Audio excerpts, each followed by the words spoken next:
Sejam todos bem-vindos. Antes da gente iniciar propriamente dito o nosso curso de tecnologia de máquinas elétricas, vamos fazer um breve resumo aqui do que a gente já estudou, do nosso conteúdo, o que a gente já construiu em termos de máquinas elétricas para a gente conseguir linkar o que nós estamos a ponto de construir dentro dessa disciplina e o que nós já temos de bagagem prévia. Antes de mais nada, nós precisamos relembrar alguns dos nossos conceitos. O principal que eu considero é o nosso conceito de ângulo de carga.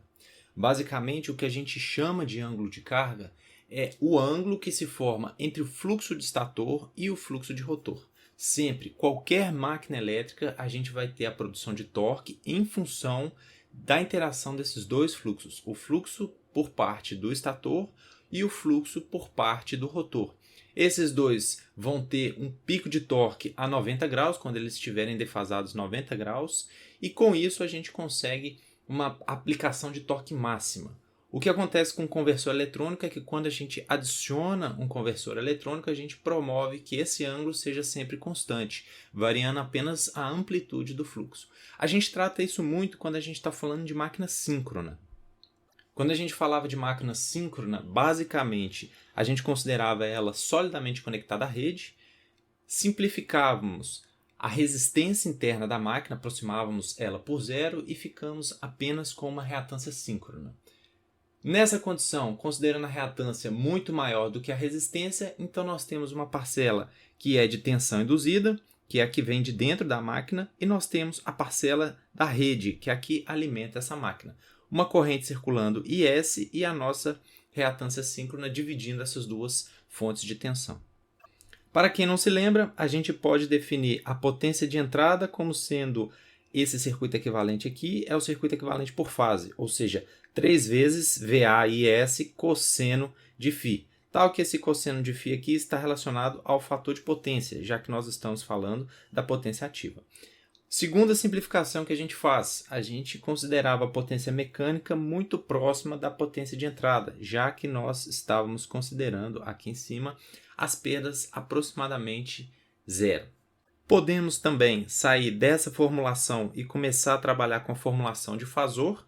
Na formulação de fasor, nós encontramos o valor da corrente IS, isolando os termos, obtemos essa parcela que está colocada à direita, e fazendo as devidas substituições matemáticas, nós temos aqui cossenos e senos, a gente pode utilizar algumas regrinhas matemáticas para fazer as devidas substituições. Nós encontramos que a nossa potência mecânica ela está associada com 3 vezes a tensão de alimentação da máquina, a tensão induzida dividido pela sua reatância e o seno do ângulo θ. E esse ângulo θ aqui é necessariamente o nosso ângulo de carga.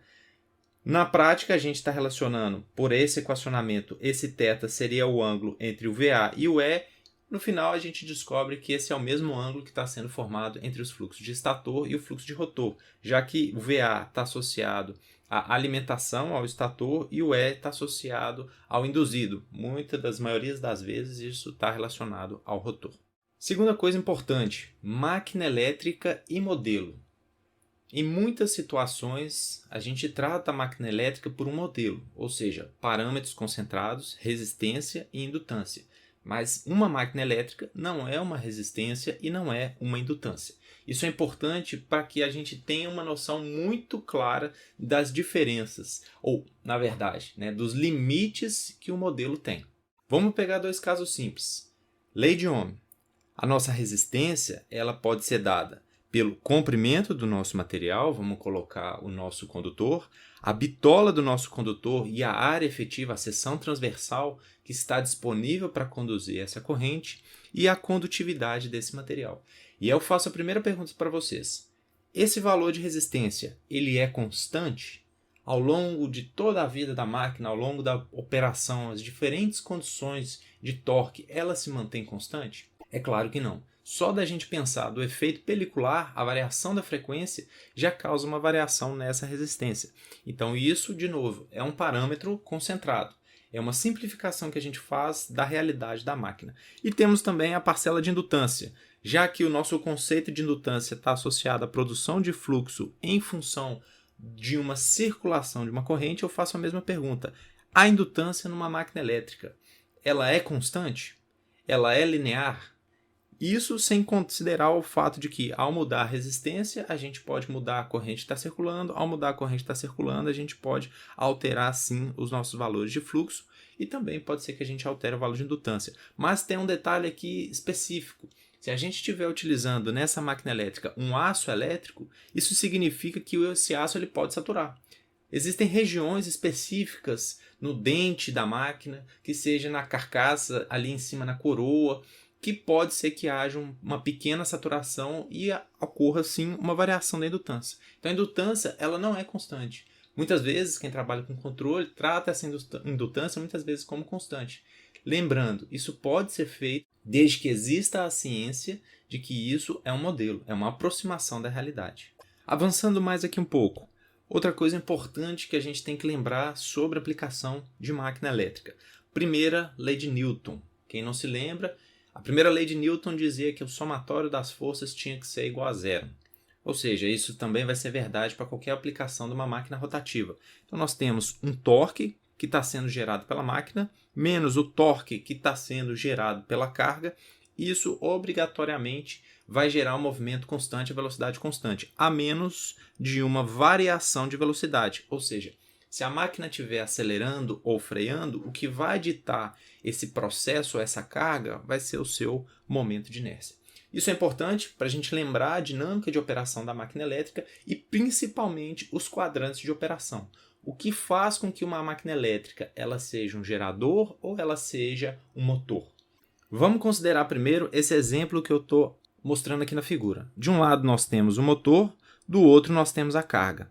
Esse eixo ele gira nesse sentido, no sentido olhando do motor para a carga no sentido anti-horário, ele gera uma força no mesmo sentido da velocidade e a carga gera uma força no sentido contrário. Lembrando que o torque é uma operação vetorial, é o rotacional, ou seja, o torque está no sentido axial. Muitas vezes a gente encontra, por simplificação didática, a orientação do torque na mesma da direção da força, mas para nós aqui é importante a gente lembrar isso quando a gente estiver tratando do sentido dos nossos vetores. Eu comentei com vocês como é que a gente vai saber qual é a operação da máquina, se ela está operando como motor ou se ela está operando como gerador. Vamos pegar um caso simples. Eu tenho um morro e nesse morro eu posiciono meu veículo. O veículo ele pode estar subindo ou descendo esse morro. E eu posso estar freando ou eu posso estar acelerando nesse morro. Com isso, nós temos então 4 quadrantes aqui identificados, quadrante 1, quadrante 2, quadrante 3 e quadrante 4. Na primeira situação, nós temos o nosso veículo, ele está subindo o morro, ou seja, eu tenho uma velocidade positiva, lembrando que esse é o nosso eixo de velocidade, e tem uma força também positiva, lembrando que esse é o nosso eixo de força. Então, significa que se eu estou fornecendo o meu trabalho no mesmo sentido da minha velocidade, então o meu trabalho, a minha energia, a minha potência vai ser positiva e eu vou estar operando como motor. Indo para o segundo quadrante, eu estou agora andando no sentido positivo, ou seja, a minha velocidade ela ainda é positiva nesse quadrante. Agora, a minha força está no sentido contrário. O que isso significa? Eu estou freando a minha máquina, o meu carro, na verdade. Nessa condição, então, eu vou ter uma operação geradora. Indo para o terceiro quadrante, eu vou ter uma velocidade negativa e uma força negativa. Como eu tenho a força e a velocidade no mesmo sentido, eu vou ter operação motora. E no quarto quadrante, eu vou ter a força positiva, a velocidade negativa. Então, eu vou ter operação no meu quarto quadrante como gerador. Isso é apenas uma revisão. Provavelmente vocês já se lembram disso, operação nos quadrantes e o que define uma máquina por ser operação motora ou operação geradora. Então, significa que qualquer máquina elétrica ela pode operar tanto como motor quanto como gerador. Na prática, o que acontece é o ângulo de carga. O que a gente percebe é que quando a gente tem operação motora, o fluxo de estator ele está à frente do fluxo de rotor, e quando a gente tem operação rotora, o fluxo de rotor está à frente do fluxo de estator.